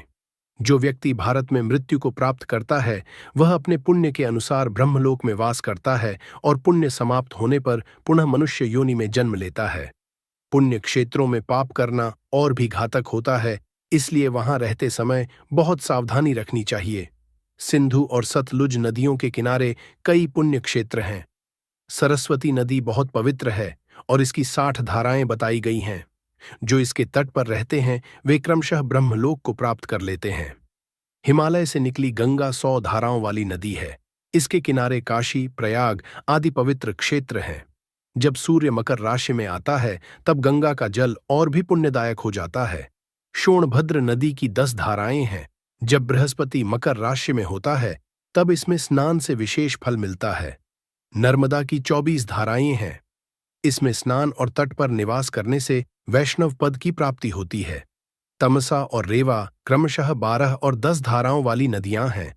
गोदावरी की 21 धाराएं बताई गई हैं, जो पापों का नाश करने और रुद्रलोक देने वाली हैं। कृष्णवेणी नदी में स्नान सभी पापों को मिटा देता है और यह विष्णुलोक प्रदान करने वाली बताई गई है। तुंगभद्रा के 10 मुख हैं जो ब्रह्मलोक प्रदान करते हैं। सुवर्णमुखरी नदी के 9 मुख हैं और यह ब्रह्मलोक से लौटे जीवों को अपने किनारे जन्म देती है। सरस्वती नदी, पंपा सरोवर, कन्याकुमारी और श्वेत नदी भी पवित्र तीर्थ माने गए हैं, जिनके तट पर रहने से इंद्रलोक की प्राप्ति होती है। सह्य पर्वत से निकली कावेरी नदी बहुत पवित्र है और इसकी 27 धाराएं हैं। इसके किनारे रहने से स्वर्गलोक, ब्रह्मा और विष्णु लोक की प्राप्ति होती है। कावेरी के वे तट जो शिव क्षेत्रों में आते हैं वे शिवलोक प्रदान करते हैं। विशेष समयों पर कुछ तीर्थों में स्नान का विशेष महत्व बताया गया है। जैसे नैमिषारण्य और बदरिकाश्रम में जब सूर्य और बृहस्पति मेष राशि में हों तब स्नान से ब्रह्मलोक की प्राप्ति होती है। सिंह और कर्क राशि में सूर्य होने पर सिंधु में स्नान और केदार तीर्थ में जल पीना ज्ञानदायक बताया गया है। भाद्रपद में बृहस्पति सिंह राशि में हो तब गोदावरी में स्नान से शिवलोक की प्राप्ति होती है। जब सूर्य और बृहस्पति कन्या राशि में हों तब यमुना और शोणभद्र में स्नान करने से धर्मराज और गणेश जी के लोक की प्राप्ति होती है। मकर राशि में सूर्य और बृहस्पति होने पर माघ में गंगा स्नान से शिवलोक मिलता है। तीर्थों में किया गया पुण्य कई गुना बढ़ता है, लेकिन वहां किया गया पाप भी बहुत भारी हो जाता है। यदि कोई तीर्थ में रहकर जीवन बिताने का संकल्प कर ले तो उसके सभी पुराने पाप मिट जाते हैं। तीर्थवास से शरीर, वाणी और मन के सभी पाप समाप्त हो जाते हैं। लेकिन तीर्थ में मानसिक पाप बहुत घातक होते हैं जो केवल ध्यान से ही नष्ट होते हैं। वाणी के पाप जप से और शारीरिक पाप कठिन तप से मिटते हैं। इसलिए जो लोग सुख चाहते हैं उन्हें तीर्थों में रहकर पाप से बचते हुए पूजा पाठ और दान करना चाहिए। अध्याय 13। आर्षियों ने कहा, सूत जी, कृपया हमें वह सदाचार बताइए जिससे विद्वान पुरुष पुण्य लोकों को प्राप्त करता है। हमें यह भी बताइए कि कौन सा आचरण स्वर्ग प्रदान करता है और कौन सा अधर्म नरक का कष्ट देता है। सूत जी बोले, सदाचार का पालन करने वाला ही सच्चा ब्राह्मण कहलाने के योग्य है। जो केवल वेदोक्त नियमों का पालन करता है और वेदों का अध्ययन करता है उसे विप्र कहा जाता है। अगर किसी में सदाचार, वेदाचार और विद्या में से कोई एक भी गुण हो तो वह द्विज कहलाता है। जो ब्राह्मण वेदों का थोड़ा अध्ययन करता है, राजा की सेवा करता है, जैसे पुरोहित, मंत्री आदि, और आचार का पालन करता है, उसे क्षत्रिय ब्राह्मण कहते हैं। जो ब्राह्मण खेती और व्यापार करता है तथा थोड़ा बहुत ब्राह्मणों के योग्य आचरण करता है, उसे वैश्य ब्राह्मण कहा जाता है। जो खुद खेत जोतता है, उसे शूद्र ब्राह्मण कहते हैं। जो दूसरों के दोष निकालता है और दूसरों का अहित चाहता है, वह चांडाल द्विज कहलाता है। इसी तरह क्षत्रियों में जो राजा होता है, वही असली क्षत्रिय माना जाता है। अन्य क्षत्रिय केवल नाम के क्षत्रिय होते हैं। वैश्यों में जो धान्य आदि वस्तुओं का व्यापार करता है, वही वैश्य कहलाता है, बाकी लोग वणिक कहलाते हैं। जो ब्राह्मण, क्षत्रिय और वैश्य की सेवा करता है, वही असली शूद्र कहलाता है। शूद्र का काम हल जोतना होता है, ऐसे शूद्र को वृषल कहा जाता है। जो सेवा, शिल्प और खेती के अलावा किसी और काम में लग जाते हैं, वे दस्यु कहलाते हैं। हर व्यक्ति को चाहिए कि वह ब्रह्म मुहूर्त में उठे और पूर्व दिशा की ओर देखकर सबसे पहले देवताओं, धर्म, धन प्राप्ति के प्रयासों और आय व्यय के बारे में सोचे। रात के अंतिम पहर को उषा काल कहा जाता है और इसका मध्य भाग संधिकाल कहलाता है। सुबह उठकर द्विज को मलमूत्र का त्याग करना चाहिए। यह कार्य घर से दूर, शरीर को ढककर, उत्तर दिशा की ओर मुख करके करना चाहिए। यदि उत्तर दिशा में बाधा हो तो दूसरी दिशा में करे, लेकिन जल, अग्नि, ब्राह्मण और देवताओं की ओर मुख करके यह कार्य न करे। इसके बाद जल से शुद्धि करें और गुदा को 7, 5 या 3 बार मिट्टी से धोएं। लिंग को हल्की मिट्टी से साफ करें और कुल्ला करें। वृक्ष की पतली टहनी या पत्ते से दांत साफ करें, लेकिन तर्जनी उंगली का उपयोग न करें। फिर जल संबंधी देवताओं को प्रणाम करें और मंत्रों का उच्चारण करते हुए स्नान करें। स्नान के दौरान आपोहिष्ठा आदि मंत्रों से जल छिड़कें। स्नान के बाद गायत्री मंत्र का जाप करें और सूर्य को अर्घ्य दें। संध्या और जप विधि: प्रातः और मध्याह्न में सूर्य को अर्घ्य दें। संध्या काल में पश्चिम दिशा की ओर मुख करके अर्घ्य दें। यदि संध्योपासना न की जाए तो प्रायश्चित स्वरूप 100 गायत्री मंत्र का अधिक जप करें। यदि 10 दिन से अधिक संध्या न की जाए तो 1,00,000 गायत्री मंत्र का जप करना चाहिए। यदि 1 माह तक नित्य कर्म न किया जाए तो दोबारा उपनयन संस्कार कराना चाहिए। जप का महत्व: प्रणव, ओम के जप से ब्रह्म की प्राप्ति होती है। जो इसे ध्यानपूर्वक करता है वह मोक्ष को प्राप्त करता है। जो 1000 गायत्री मंत्रों का जप करता है वह ब्रह्मलोक को प्राप्त करता है। 100 बार जप करने से इंद्रलोक की प्राप्ति होती है। मनुष्य के शरीर में 6 चक्र होते हैं: मूलाधार, स्वादिष्ठान, मणिपुर, अनाहत, आज्ञा और सहस्रार। इनमें ब्रह्मा, विष्णु, ईश्वर और जीवात्मा स्थित हैं। इन सभी को एक रूप मानकर सोहम मंत्र का जप करें और स्वयं को ब्रह्म स्वरूप मानें। जो व्यक्ति ध्यान, जप और उपासना में लगा रहता है वह स्वर्ग प्राप्त करता है। धन और दान का महत्व: धन का 3 भागों में विभाजन करें। 1 भाग धर्म के लिए, 2 दूसरा भाग धन वृद्धि के लिए, 3 तीसरा भाग स्वयं के उपभोग के लिए। खेती से हुए लाभ का 10वां भाग दान करें, इससे पाप की शुद्धि होती है। व्यापार से हुए लाभ का 6ठा भाग दान करें। दान में दिया गया अन्न पुण्य प्रदान करता है। जो अन्न दूसरों को खिलाया जाता है उसके पुण्य का आधा भाग दानदाता को प्राप्त होता है। धर्म से धन प्राप्त होता है और धन से सुख। अधर्म से प्राप्त धन दुख और मोह को बढ़ाता है। सत्ययुग में ज्ञान, त्रेता में तप, द्वापर में यज्ञ और कलियुग में प्रतिमा पूजा से मोक्ष प्राप्त होता है। अधर्म दुखदायी होता है और धर्म सुखदायी। तपस्या और तीर्थ सेवन से अक्षय पुण्य मिलता है। अगर धन नहीं है तो तपस्या से पुण्य अर्जित करें। इस प्रकार जो व्यक्ति धर्मपूर्वक आचरण करता है, सदाचार का पालन करता है और सत्य मार्ग पर चलता है, वह पुण्य लोकों को प्राप्त करता है। अध्याय 14। आर्षियों ने कहा, प्रभो, कृपा करके हमें अग्नियज्ञ, देवयज्ञ, ब्रह्मयज्ञ, गुरु पूजा और ब्रह्म तृप्ति के बारे में विस्तार से बताइए। सूत जी बोले, महर्षियों, जो गृहस्थ व्यक्ति सुबह और शाम अग्नि में चावल आदि सामग्री की आहुति देता है उसे ही अग्नियज्ञ कहते हैं। जो ब्रह्मचर्य आश्रम में रहते हैं उनके लिए समिधा, लकड़ी का अग्नि में अर्पण ही अग्नियज्ञ होता है। उन्हें अग्नि में हवन करना चाहिए। जो द्विज यानी ब्राह्मण ब्रह्मचर्य आश्रम में रहते हैं और जिनका विवाह नहीं हुआ है, उनके लिए अग्नि में समिधा अर्पित करना, व्रतों का पालन करना और विशेष यज्ञ करना आवश्यक है। वहीं जो वानप्रस्थी, गृहस्थ आश्रम छोड़ चुके और सन्यासी हैं, उनके लिए अग्नि यज्ञ का रूप यह है कि वे समय पर, उचित मात्रा में और पवित्र अन्न का भोजन ग्रहण करें।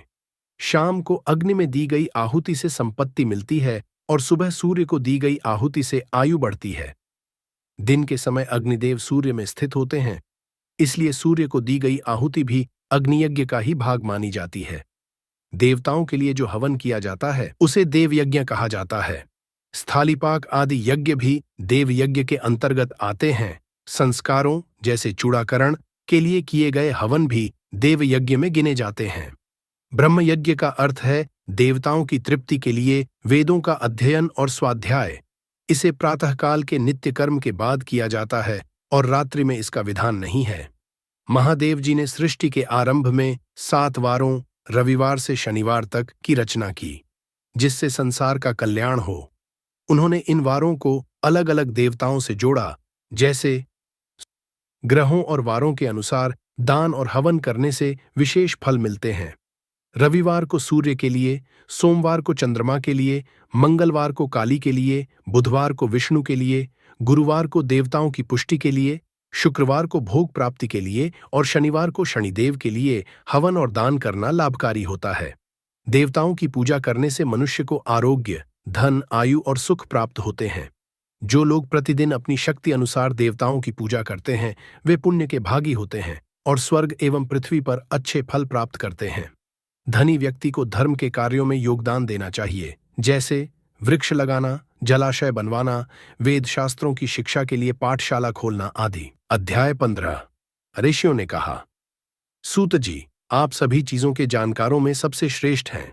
कृपया हमें स्थान और समय का क्रमवार वर्णन करें।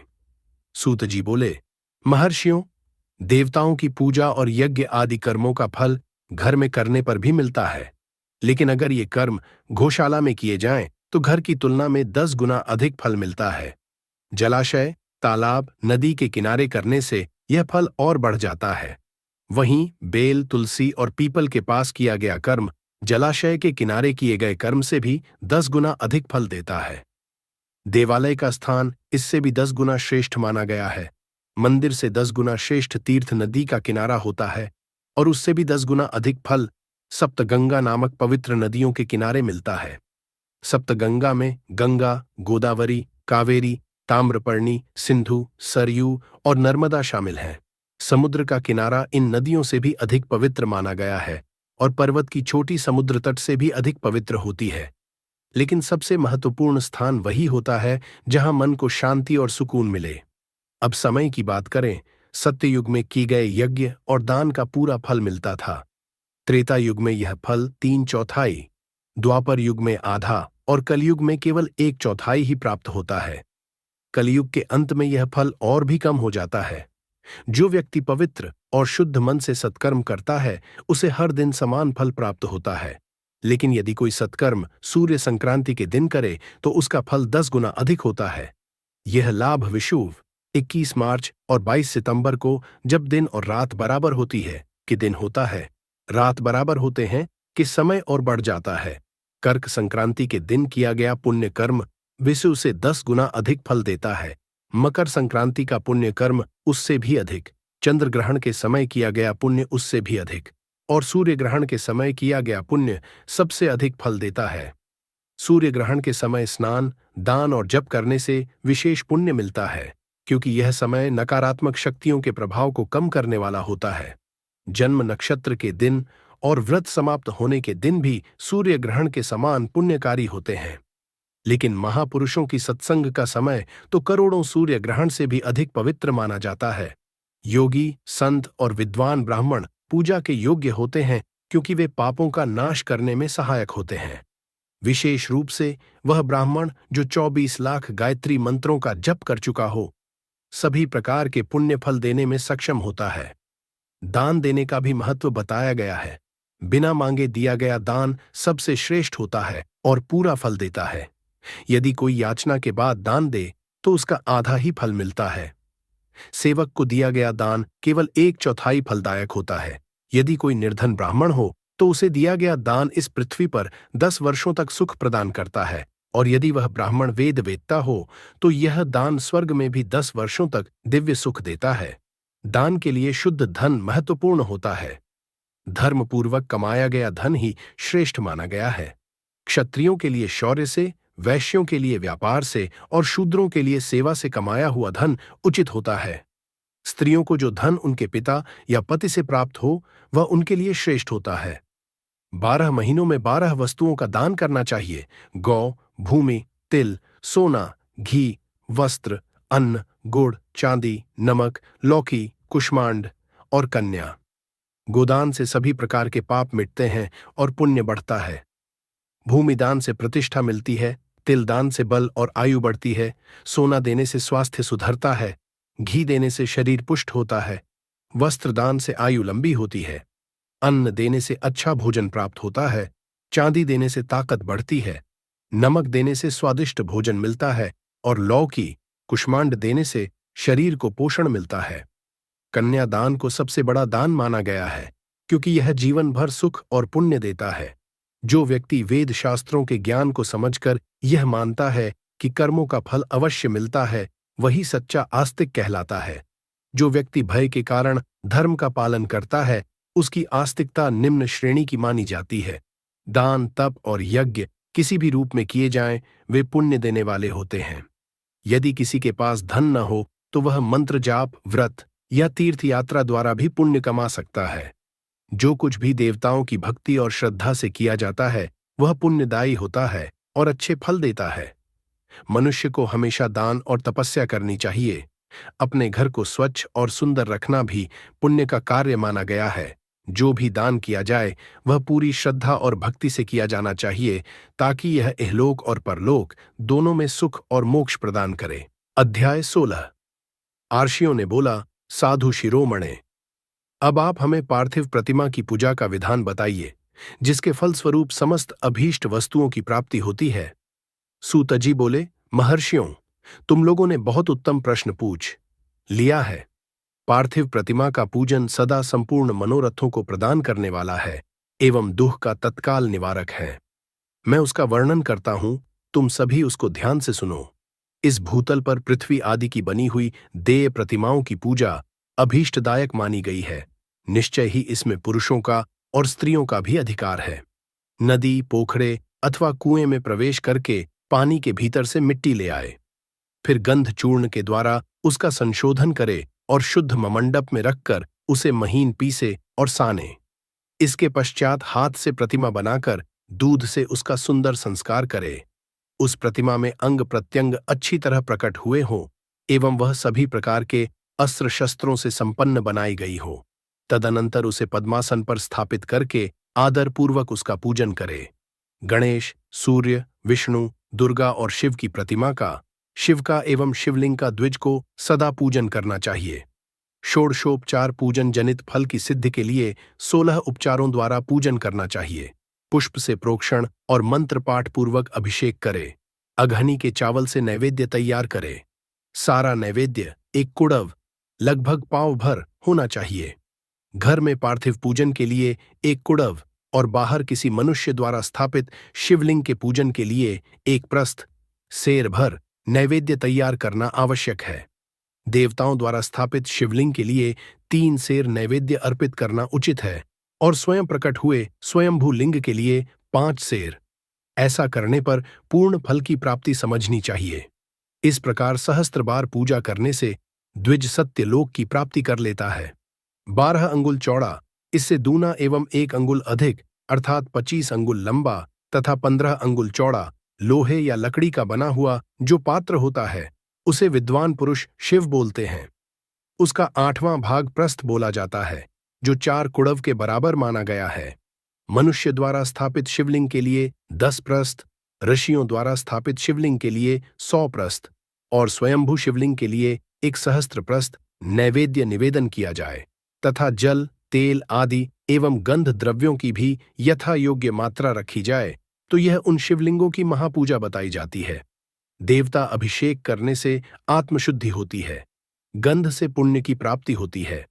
नैवेद्य लगाने से आयु बढ़ती और तृप्ति होती है। धूप निवेदन करने से धन की प्राप्ति होती है। दीप दिखाने से ज्ञानोदय होता है और तांबुल समर्पण करने से भोग की प्राप्ति होती है। अतः स्नान आदि 6 उपचारों को यत्नपूर्वक अर्पित करे। नमस्कार और जप ये दोनों संपूर्ण अभीष्ट फलदायक हैं। अत भोग और मोक्ष की इच्छा रखने वाले मनुष्य को पूजा के अंत में सदा ही जप और नमस्कार करने चाहिए।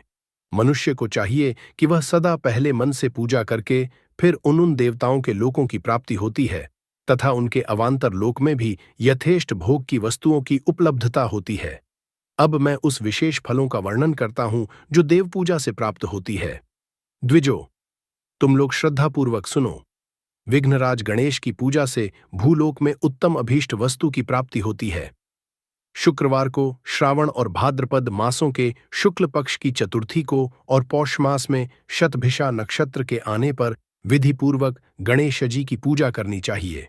100 या सहस्त्र दिनों में 100 या सहस्त्र बार पूजा करे। देवता और अग्नि में श्रद्धा रखते हुए किया जाने वाला उनका नित्य पूजन मनुष्यों को पुत्र एवं अभीष्ट वस्तु प्रदान करता है। वह समस्त पापों का शमन तथा भिन्न भिन्न दुष्कर्मों का विनाश करता है। विभिन्न वारों में की हुई शिव आदि की पूजा को आत्मशुद्धि प्रदायक समझना चाहिए। वार व दिन, तिथि, नक्षत्र और योगों का आधार है। समस्त कामनाओं को देने वाला है। उसमें वृद्धि और क्षय नहीं होता, इसीलिए उसे पूर्ण ब्रह्म स्वरूप समझना चाहिए। सूर्योदय काल से लेकर सूर्योदय काल आने तक एक वार की स्थिति मानी गई है, जो ब्राह्मण आदि सभी वर्णों के कर्मों का आधार है। विहित तिथि के पूर्व भाग में की हुई देव पूजा मनुष्यों को पूर्ण भोग देने वाली होती है। यदि मध्याह्न के बाद तिथि का आरंभ होता है तो रात्रियुक्त तिथि का पूर्व भाग पितरों के श्राद्धादि कर्म के लिए उत्तम बोला जाता है। ऐसी तिथि का प्रभाग ही दिन से युक्त होता है, अतः वही देव कर्म के लिए प्रशस्त माना गया है। यदि मध्याह्न काल तक तिथि रहे तो उदय व्यापिनी तिथि को ही देव कार्य में ग्रहण करना चाहिए। इसी तरह शुभ तिथि एवं नक्षत्र आदि ही देव कार्य में ग्राह्य होते हैं। वार आदि का भली भांति विचार करके पूजा और जप इत्यादि करना चाहिए। वेदों में पूजा शब्द के अर्थ की इस प्रकार योजना की गई है, पुर्जायते अनेन इति पूजा। यह पूजा शब्द की व्युत्पत्ति है। पू का अर्थ है भोग और फल की सिद्धि। वह जिस कर्म से संपन्न होती है उसका नाम पूजा है। मनोवांछित वस्तु तथा ज्ञान ये ही अभीष्ट वस्तुएं हैं। सकाम भाव वाले को अभीष्ट भोग अपेक्षित होता है और निष्काम भाव वाले को अर्थ पारमार्थिक ज्ञान। ये दोनों ही पूजा शब्द के अर्थ है। पूजा शब्द की सार्थकता इनकी योजना करने से ही है। इस प्रकार लोक और वेद में पूजा शब्द का अर्थ विख्यात है। नित्य और नौमित्तिक कर्म कालांतर में फल देते हैं, किंतु काम्य कर्म का यदि भली भांति अनुष्ठान हुआ हो तो वह तत्काल फलदायक होता है। प्रतिदिन एक पक्ष, एक मास और एक वर्ष तक लगातार पूजन करने से उन कर्मों के फल की प्राप्ति होती है और उनसे वैसे ही पापों का क्रमशः क्षय होता जाता है। प्रत्येक मास के कृष्ण पक्ष की चतुर्थी तिथि को की हुई महागणपति की पूजा एक पक्ष के पापों का नाशक और एक पक्ष तक उत्तम भोग रूपी फल देने वाली होती है। चैत्र मास में चतुर्थी को की हुई पूजा एक मास तक किए गए पूजन का फल प्रदान करने वाली होती है। और जब सूर्य सिंह राशि पर स्थित हो उस समय भाद्रपद मास की चतुर्थी को की हुई गणेश जी की पूजा एक वर्ष तक मनोवांछित भोग प्रदान करती है, ऐसा जानना चाहिए। श्रावण मास के रविवार को हस्त नक्षत्र से युक्त सप्तमी तिथि को तथा माघ शुक्ल सप्तमी को भगवान सूर्य का पूजन करना चाहिए। ज्येष्ठ तथा भाद्रपद मासों के बुधवार को श्रवण नक्षत्र से युक्त द्वादशी तिथि को तथा केवल द्वादशी को भी किया गया भगवान विष्णु का पूजन अभीष्ट संपत्ति को देने वाला माना जाता है। श्रावण मास में की हुई श्रीहरि की पूजा अभीष्ट मनोरथ और आरोग्यप्रद होती है। अंगों एवं उपकरणों सहित पूर्वोक्त गौ आदि 12 वस्तुओं का दान करने से जिस फल की प्राप्ति होती है उसी फल को द्वादशी तिथि में आराधना द्वारा श्री विष्णु की तृप्ति करके मनुष्य प्राप्त कर लेता है। जो द्वादशी तिथि को भगवान विष्णु के 12 नामों द्वारा 12 ब्राह्मणों का षोडशोपचार पूजन करता है वह उनकी प्रसन्नता पा लेता है। इसी प्रकार संपूर्ण देवताओं के विभिन्न 12 नामों द्वारा किया हुआ 12 ब्राह्मणों का पूजन उन देवताओं को प्रसन्न करने वाला होता है। कर्क की संक्रांति से युक्त श्रावण मास में नवमी तिथि को मृगशिरा नक्षत्र के योग में अंबिका का पूजन करे। वे संपूर्ण मनोवांछित भोगों और फलों को देने वाली हैं। ऐसे पुरुष जो ऐश्वर्य की इच्छा रखते हो, उन्हें उस दिन अवश्य उनकी पूजा करनी चाहिए। आश्विन मास के शुक्ल पक्ष की नवमी तिथि संपूर्ण अभीष्ट फलों को देने वाली है। उसी मास के कृष्ण पक्ष की चतुर्दशी को यदि रविवार पड़ा हो तो उस दिन का महत्व विशेष बढ़ जाता है। उसके साथ ही यदि आर्द्रा और महार्द्रा, सूर्य संक्रांति से युक्त आर्द्रा का योग हो तो उक्त अवसरों पर की हुई शिव पूजा का विशेष महत्व माना गया है। माघ कृष्णा चतुर्दशी को की हुई शिवजी की पूजा संपूर्ण अभीष्ट फलों को देने वाली है। वह मनुष्यों की आयु बढ़ाती, मृत्यु कष्ट को दूर भगाती और समस्त सिद्धियों की प्राप्ति कराती है। ज्येष्ठ मास में चतुर्दशी को यदि महार्द्रा का योग हो अथवा मार्ग शीर्ष मास में किसी भी तिथि को यदि आर्द्रा नक्षत्र हो तो उस अवसर पर विभिन्न वस्तुओं की बनी हुई मूर्ति के रूप में शिव की जो 16 उपचारों से पूजा करता है, उस पुण्यात्मा के चरणों का दर्शन करना चाहिए। भगवान शिव की पूजा मनुष्यों को भोग और मोक्ष प्रदान करने वाली होती है, ऐसा जानना चाहिए।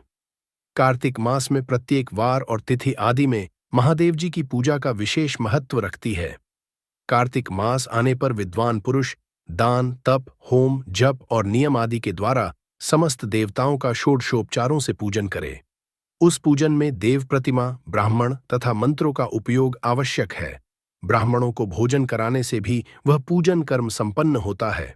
पूजक को चाहिए कि वह कामनाओं को त्याग कर पीड़ा रहित, शांत हो, देवाराधन में तत्पर रहे। कार्तिक मास में देवताओं का यजन पूजन समस्त भोगों को देने वाला, व्याधियों को हर लेने वाला तथा भूतों और ग्रहों का विनाश करने वाला है। कार्तिक मास के रविवारों को भगवान सूर्य की पूजा करने और तेल तथा सूती वस्त्र देने से मनुष्यों के कोढ़ आदि रोग नष्ट हो जाते हैं। हरें, काली मिर्च, वस्त्र और खीरा आदि का दान और ब्राह्मणों की प्रतिष्ठा करने से क्षय के रोग नष्ट होते हैं। दीप और सरसों के दान से मिर्गी का रोग मिटता है। कृत्तिका नक्षत्र से युक्त सोमवारों को किया हुआ शिवजी का पूजन मनुष्यों के महान दारिद्र्य को मिटाने वाला और संपूर्ण संपत्तियों को देने वाला है। घर की आवश्यक सामग्रियों के साथ गृह और क्षेत्र आदि का दान करने से भी उक्त फल प्राप्त होता है। कृत्तिकायुक्त मंगलवारों को श्री स्कंद की पूजा करने से और दीपक एवं घंटा आदि का दान देने से मनुष्यों को शीघ्र ही वाक् सिद्धि मिल जाती है। उनके मुंह से निकली हुई हर एक बात सत्य होती है। कृत्तिका युक्त बुधवारों को किया हुआ श्री विष्णु का यजन तथा दही भात का दान मनुष्यों को उत्तम संतान प्राप्त कराने वाला होता है। कृत्तिका युक्त गुरुवारों को धन से ब्रह्मा जी का पूजन तथा मधु, सोना और घी का दान करने से मनुष्यों के भोग वैभव की वृद्धि होती है। कृत्तिका युक्त शुक्रवारों को गजानन गणेश जी की पूजा करने से तथा गंध, पुष्प एवं अन्न का दान देने से मानवों के भोग्य पदार्थों की वृद्धि होती है। उस दिन सोना, चांदी आदि का दान करने से वंध्या को भी उत्तम पुत्र प्राप्त होता है। कृत्तिकायुक्त शनिवारों को दिक्पालों की वंदना, दिग्गजों, नागों और सेतुपालों का पूजन, त्रिनेत्रधारी रुद्र, पापहारी विष्णु तथा ज्ञानदाता ब्रह्मा का आराधन और धनवंतरी एवं दोनों अश्विनी कुमारों का पूजन करने से रोग, दुमृत्यु एवं अकाल मृत्यु का निवारण होता है तथा तात्कालिक व्याधियों की शांति हो जाती है। नमक, लोहा, तेल और उड़द आदि का, त्रिकुट, सौंठ, पीपल और गोल मिर्च, फल, गंध और जल आदि का तथा घृत आदि द्रव्य पदार्थों का और सुवर्ण, मोती आदि कठोर वस्तुओं का भी दान देने से स्वर्गलोक प्राप्त होता है। इनमें से नमक आदि का मान कम से कम 1 प्रस्थ सेर होना चाहिए और सुवर्ण आदि का मान कम से कम 1 पल। धन की संक्रांति से युक्त पौष मास में उषः काल में शिव आदि समस्त देवताओं का पूजन क्रमशः समस्त सिद्धियों की प्राप्ति कराने वाला होता है। इस पूजन में अगहनी के चावल से तैयार किए गए हविष्य का नैवेद्य उत्तम बोला जाता है। पौष मास में नाना प्रकार के अन्न का नैवेद्य विशेष महत्व रखता है। मार्ग शीर्ष मास में केवल अन्न का दान करने वाले मनुष्यों को ही संपूर्ण अभीष्ट फल प्राप्त होती है। इस प्रकार अकार, उकार, मक्कार, बिंदु, नाद और ध्वनि के रूप में लिंग के 6 भेद है। इन 6 लिंगों की नित्य पूजा करने से साधक जीवन मुक्त हो जाता है, इसमें कोई संशय नहीं है। अध्याय 17। आर्षि बोलते हैं, प्रभु महामुने, आप हमारे लिए लिंग स्वरूप का महत्व एवं शिव भक्त के पूजन के प्रकार का वर्णन कीजिए। सूत जी कहते हैं, महर्षियों, आप लोग तपस्या के धनी हैं। आपने यह बड़ा सुंदर प्रश्न पूछा किया है, किंतु इसका ठीक ठीक उत्तर महादेव जी को ही ज्ञात है, दूसरा कोई नहीं। तथापि भगवान शिव की कृपा से ही मैं इस विषय का वर्णन करूंगा। भगवान शिव हमारी और आप लोगों की रक्षा का भारी भार बारंबार स्वयं ही ग्रहण करे। प्र नाम है प्रकृति से उत्पन्न संसार रूपी महासागर का। प्रणव इससे पार करने के लिए दूसरी नाव है। अतः ओंकार को प्रणव की संज्ञा देते हैं। ओमकार अपने जप करने वाले साधकों से कहता है, प्रपंच न नहीं है, वल तुम लोगों के लिए। अतः इस भाव को लेकर भी ज्ञानी पुरुष ओम को प्रणव नाम से जानते हैं। इसका दूसरा भाव यूं है, प्रप्रकषेण न नयेत व पुष्मान मोक्ष्म इति व प्रणव, अर्थात यह तुम सब उपासकों को बलपूर्वक मोक्ष तक प्राप्त करा देगा। इस अभिप्राय से भी इसे आर्षि मुनि प्रणव कहते हैं। अपना जप करने वाले योगियों के एवं अपने मंत्र की पूजा करने वाले उपासक के समस्त कर्मों का नाश करके यह दिव्य नूतन ज्ञान देता है, इसलिए भी इसका नाम प्रणव है। उन माया रहित महेश्वर को ही नव अर्थात नूतन कहते हैं। वे परमात्मा प्रकृष्ट रूप से नव अर्थात शुद्ध स्वरूप हैं, इसलिए प्रणव कहलाते हैं। प्रणव साधक को नव अर्थात नवीन शिव स्वरूप कर देता है, इसलिए भी विद्वान पुरुष उसे प्रणव के नाम से जानते हैं। अथवा प्रकृष्ट रूप से नव दिव्य परमात्म ज्ञान प्रकट करता है, इसलिए वह प्रणव है। प्रणव के दो भेद स्थूल और सूक्ष्म बताए गए हैं। एक अक्षर रूपी AUM को सूक्ष्म प्रणव जानना चाहिए और नमः शिवाय इस 5 अक्षर वाले मंत्र को स्थूल प्रणव जानना चाहिए। जिसमें 5 अक्षर व्यक्त नहीं हैं वह सूक्ष्म है, और जिसमें 5 अक्षर सुस्पष्ट रूप से व्यक्त हैं वह स्थूल है। जीव मुक्त पुरुष के लिए सूक्ष्म प्रणव के जप का विधान है, वही उसके लिए समस्त साधनों का सार है। वह अपने शरीर का विलय होने तक सूक्ष्म प्रणव मंत्र का जप और उसके अर्थभूत परमात्म तत्व का अनुसंधान करता रहता है। जब शरीर नष्ट हो जाता है तब वह पूर्ण ब्रह्म स्वरूप शिव की प्राप्ति कर लेता है। यह सुनिश्चित बात है। जो अर्थ का अनुसंधान न करके केवल मंत्र का जप करता है उसे निश्चय ही योग की प्राप्ति होती है। जिसने 36 करोड़ मंत्र का जप कर लिया हो उसे अवश्य ही योग की प्राप्ति होती है। सूक्ष्म प्रणव के भी ह्रस्व और दीर्घ के भेद से 2 रूप जानने चाहिए। अकार, उकार, मक्कार, बिंदु, नाद, शब्द, काल और कला, इनसे युक्त जो प्रणव है उसे दीर्घ प्रणव बोलते हैं। वह योगियों के ही हृदय में स्थित होता है। मक्कार पर्यंत जो ओम है वह अव एम इन 3 तत्वों से युक्त है। इसको ह्रस्व प्रणव बोलते हैं। अशिव है, उशक्ति है और मक्कार इन दोनों की एकता है। वह त्रितत्व रूप है, ऐसा समझकर ह्रस्व प्रणव का जप करना चाहिए। जो अपने समस्त पापों का क्षय चाहते हैं वे इस ह्रस्व प्रणव का जप अत्यंत आवश्यक रूप से करें।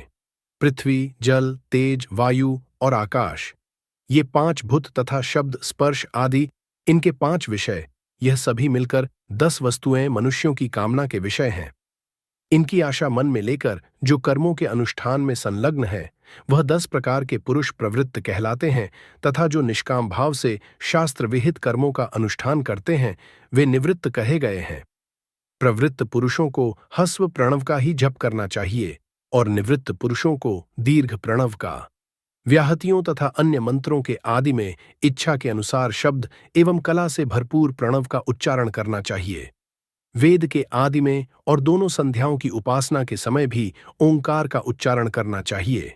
प्रणव का 9 करोड़ जप करने से मनुष्य शुद्ध हो जाता है। फिर 9 करोड़ का जप करने से वह पृथ्वी तत्व पर विजय पा लेता है।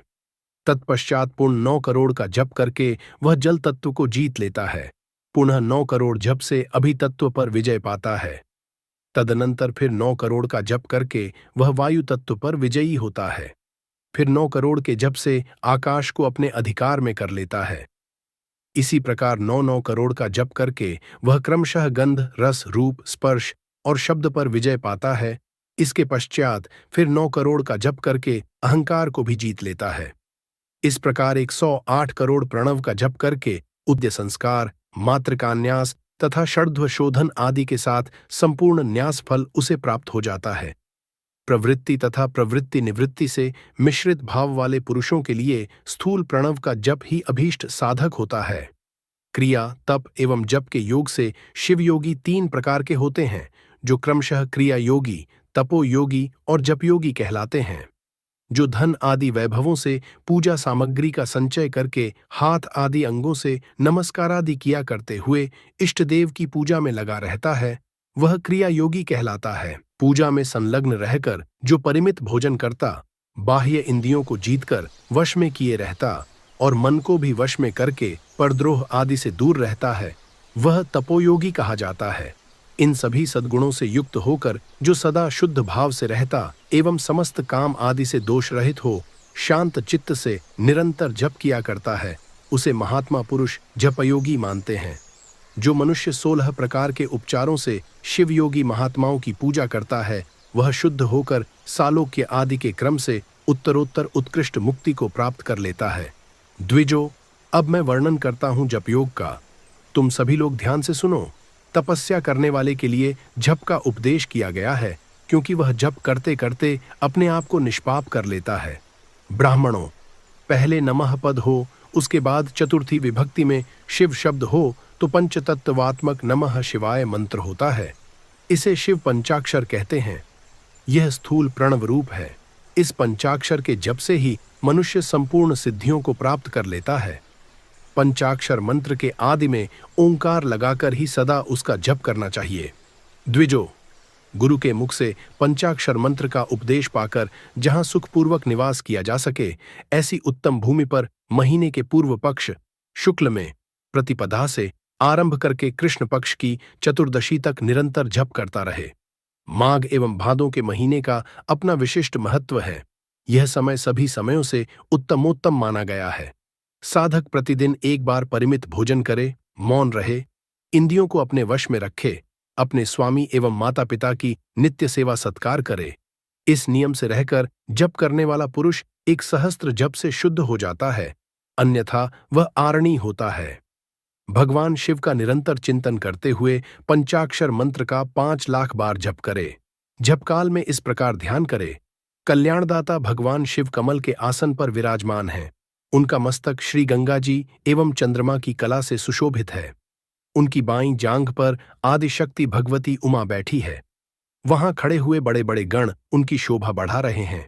महादेव जी अपने चारों हाथों में मृग मुद्रा, टंक एवं वर तथा अभय की मुद्राएं धारण किए हुए हैं। इस प्रकार सदा सभी के ऊपर अनुग्रह करने वाले भगवान सदाशिव का बारंबार स्मरण करते हुए हृदय अथवा सूर्य मंडल में पहले उनकी मानसिक पूजा करके फिर पूर्वाभिमुख हो पूर्वोक्त पंचाक्षरी विद्या का जप करे। उन दिनों साधक को सदा शुद्ध कर्म ही करना चाहिए और दुष्कर्म से बचे रहे। जप की समाप्ति के दिन कृष्ण पक्ष की चतुर्दशी को प्रातःकाल नित्य कर्म करके शुद्ध एवं सुंदर स्थान में शौच संतोषादि नियमों से युक्त हो शुद्ध हृदय से पंचाक्षर मंत्र का 12 सहस्त्र जप करे। तत्पश्चात वरण करे 5 सपत्निक ब्राह्मणों का, जो श्रेष्ठ एवं शिव भक्त हों। इनके अतिरिक्त एक श्रेष्ठ आचार्य प्रवर का भी वरण करे और उसे सांब सदा शिव का स्वरूप समझना चाहिए। ईशान, तत्पुरुष, अघोर, वामदेव एवं सद्योजात, इन पांचों के प्रतीक स्वरूप 5 ही श्रेष्ठ और शिव भक्त ब्राह्मणों का वरण करने के पश्चात पूजन सामग्री को एकत्र करके भगवान शिव का पूजन आरंभ करे। विधिपूर्वक शिव की पूजा संपन्न करके होम आरंभ करे। अपने गृह्य सूत्र के अनुसार सुखांत कर्म करके अर्थात परिसमुहन, उपलेपन, उल्लेखन, मृद उद्धरण और अभ्युक्षण, इन 5 भू संस्कारों के पश्चात वेदी पर स्वाभिमुख अग्नि को स्थापित करके कुशकंडिका के अनंतर प्रज्वलित अग्नि में आज्ञा भागांत आहुति देकर प्रस्तुत होम का कार्य प्रारंभ करे। कपिला गाय के घी से 11, 100, 1 अथवा 1001 आहुतियां स्वयं दे अथवा विद्वान पुरुष शिव भक्त ब्राह्मणों से 108 आहुतियां दिलाए। होम कर्म समाप्त होने पर गुरु को दक्षिणा के रूप में एक गाय और बैल देने चाहिए। ईशान आदि के प्रतीक रूप जिन 5 ब्राह्मणों का वरण किया गया हो, उनको ईशान आदि का स्वरूप ही जाने एवं आचार्य को सांब सदाशिव का स्वरूप माने। इसी भावना के साथ उन सब के चरण मस्तक को सींधे। ऐसा करने से वह साधक अगणित तीर्थों में तत्काल स्नान करने का फल प्राप्त कर लेता है। उन ब्राह्मणों को भक्तिपूर्वक दशांश अन्न देना चाहिए। गुरु पत्नी से पराशक्ति मानकर उनका भी पूजन करे। ईशानादि क्रम से उन सभी ब्राह्मणों का उत्तम अन्न से पूजन करके अपने वैभव विस्तार के अनुसार रुद्राक्ष, वस्त्र बड़ा और पुआ आदि अर्पित करे। तदनंतर बलि देकर भरपूर भोजन कराए। इसके बाद देवेश्वर शिव से प्रार्थना करके अपना जप समाप्त करे। इस प्रकार पुरुष चरण करके मनुष्य उस मंत्र को सिद्ध कर लेता है। फिर 5 लाख जप करने से समस्त पापों का नाश हो जाता है। तदनंतर पुनः 5 लाख जप करने पर अतल से लेकर सत्यलोक तक 14 भुवनों पर क्रमशः अधिकार प्राप्त हो जाता है। ब्रह्मा जी के 14 लोक पृथ्वी आदि कार्य स्वरूप भूतों द्वारा पाताल से लेकर सत्यलोक पर्यंत क्रमशः निर्मित हुए हैं। सत्यलोक से ऊपर क्षमालोक तक जो 14 भुवन हैं वे भगवान विष्णु के लोक हैं। क्षमालोक से ऊपर शुचिलोक पर्यंत 28 भुवन स्थित हैं। शुचिलोक के अंतर्गत कैलाश में प्राणियों का संहार करने वाले रुद्रदेव विराजमान हैं। शुचि ज्ञान माया, कर्म माया और ज्ञान माया का तात्पर्य मां का अर्थ है लक्ष्मी। उससे कर्म भोग यात प्राप्त होता है, अतः वह माया अथवा कर्म माया कही जाती है।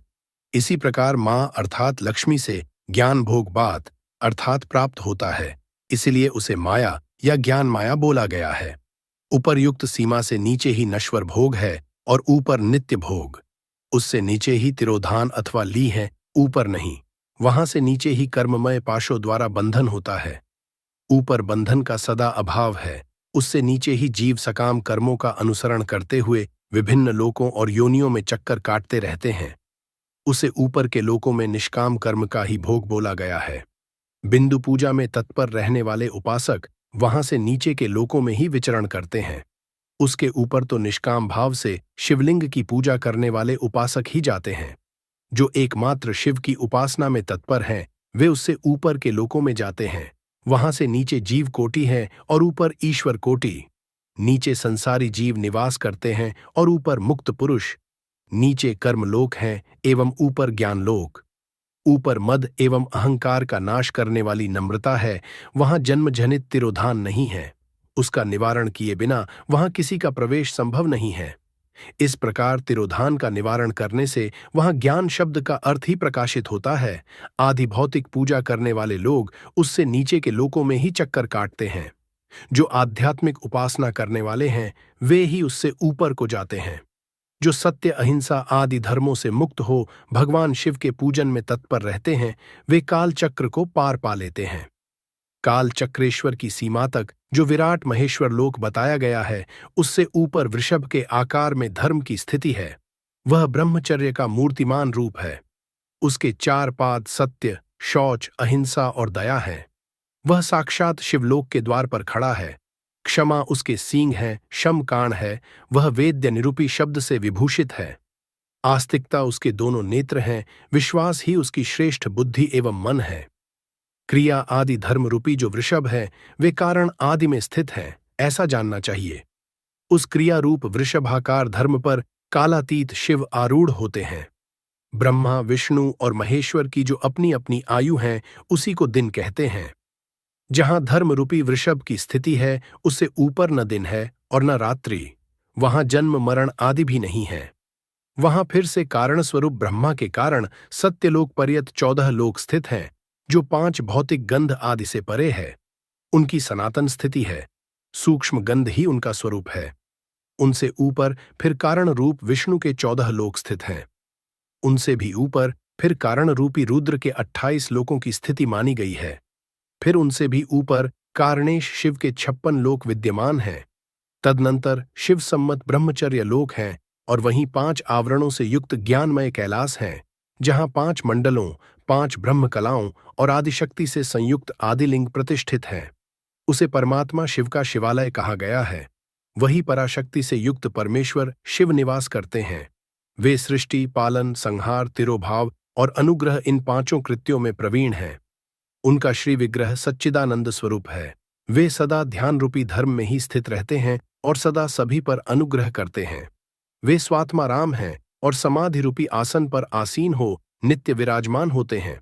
कर्म एवं ध्यान आदि का अनुष्ठान करने से क्रमशः साधन पथ में आगे बढ़ने पर उनका दर्शन साध्य हो जाता है। नित्य नैमित्तिक आदि कर्मों द्वारा देवताओं का यजन करने से भगवान शिव के समाराधन कर्म में मन लगता है। क्रिया आदि जो शिव संबंधी कर्म है उनके द्वारा शिव ज्ञान सिद्ध करे। जिन्होंने शिव तत्व का साक्षात्कार कर लिया है अथवा जिन पर शिव की कृपा दृष्टि पड़ चुकी है वे सभी मुक्त हैं। इसमें संशय नहीं है। आत्मस्वरूप से जो स्थिति है वही मुक्ति है। एकमात्र अपने आत्मा में रमण या आनंद का अनुभव करना ही मुक्ति का स्वरूप है। जो पुरुष क्रिया, तप, जप, ज्ञान और ध्यान रूपी श्रमों में भली भांति स्थित हैं, वह शिव का साक्षात्कार करके स्वात्मारामत्व रूप मोक्ष की भी प्राप्ति कर लेता है। जैसे सूर्य देव अपनी किरणों से अशुद्ध को दूर कर देते हैं, वैसे ही कृपा करने में कुशल भगवान शिव अपने भक्तों के अज्ञान को मिटा देते हैं। अज्ञान की निवृत्ति हो जाने पर शिव ज्ञान स्वतः प्रकट हो जाता है। शिव ज्ञान से अपना विशुद्ध स्वरूप आत्मारामत्व प्राप्त होता है एवं आत्मारामत्व की सम्यक सिद्धि हो जाने पर मनुष्य कृतकृत्य हो जाता है। इस तरह यहाँ जो कुछ बोला गया है वह पहले मुझे गुरु परंपरा से प्राप्त हुआ था। तत्पश्चात मैंने पुनः नंदीश्वर के मुख से इस विषय का श्रवण किया था। नंद स्थान से परे जो सर्वश्रेष्ठ शिव वैभव हैं, उसका अनुभव केवल भगवान शिव को ही है। साक्षात शिवलोक के उस वैभव का ज्ञान सबको शिव की कृपा से ही हो सकता है, अन्यथा नहीं, ऐसा आस्तिक पुरुषों का कथन है। साधक को चाहिए कि वह 5 लाख जप करने के बाद भगवान शिव की प्रसन्नता के लिए महाभिषेक एवं नैवेद्य निवेदन करके शिव भक्तों का पूजन करे। भक्त की पूजा से भगवान शिव बहुत प्रसन्न होते हैं। शिव और उनके भक्त में कोई भेद नहीं है, वे साक्षात शिव स्वरूप ही हैं। शिव स्वरूप मंत्र को धारण करके वह शिव ही हो गया रहता है। शिव भक्त का शरीर शिव रूप ही है, अतः उसकी सेवा में तत्पर रहना चाहिए। जो शिव के भक्त हैं वे लोक और वेद की सारी क्रियाओं को जानते हैं। जो क्रमशः जितना जितना शिव मंत्र का जप कर लेता है, उसके शरीर को उतना उतना शिव का सामीप्य प्राप्त होता है, इसमें संशय नहीं है। शिव भक्त स्त्री का रूप देवी पार्वती का ही स्वरूप है।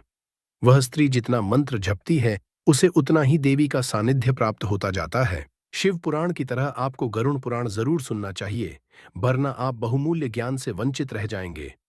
दोस्तों, ये थी आज के मेरी वीडियो महाशिव पुराण के ऊपर। मैं जानता हूं आपको शिव पुराण बहुत ज्यादा पसंद आई होगी, और हाँ, शिव पुराण के 8 अध्याय बाकी है जिनको मैं पार्ट 2 में लेकर आने वाला हूं। पार्ट 2 में न केवल आपको 8 अध्याय बचे हुए बताए जाएंगे, बल्कि भगवान शिव जी की ऐसी ऐसी कथाएं बताई जाएगी जिनको सुनकर आपका जीवन धन्य हो जाएगा। इसके लिए आपको सिर्फ एक काम करना है, वीडियो को लाइक, चैनल को सब्सक्राइब और कमेंट में हर हर महादेव, ओम नमः शिवाय जरूर लिखें।